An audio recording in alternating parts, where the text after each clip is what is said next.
Chilonzorni yaxshi lokatsiyasida Novostovka izlaganlar uchun yoqimli narxiga arziydigan uyimiz sotuvga chiqdi. Videoni oxirigacha ko'ring, achingiz joylashgan joylarni ko'rsatamiz. Mana shu svetofordan shuni chapga qayilsiz, Al-Xorazmiy kurga chiqasiz, dalshi Chilonzor metroga chiqib ketasiz. Bu tomondan esa Farxatskiy chiqib ketasiz. Mo'ljal avtosalon, Kazinka shuni orqasida joylashganini ko'rsatamiz. Детский площадка hovlidan zo'rligan qarang. Liftlar bor, podyezdlar kengina. Uyni zo'r chiqqanini qarang.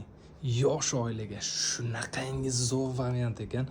Olib qo'yib mazza qilib yashaydigan uy, konditsionerlargacha qo'yilgan muzdekkina, kadastrlari chiqqan.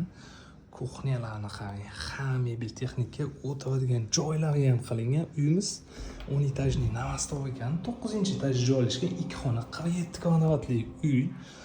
Bu yerda podyezddan kirish eshik, prixo'jalar qilingan, oynalar bilan. Bu yerdagi spalniyani qarang, mazzaligini. Yoqdimi? Bitta like bosib qo'ying. Shunaqa uy izlayotgan tanishingizga jo'natib qo'ying. Bu uyimizning narxini $69,900 qilib beramiz. Ulgurib qoling, bosing.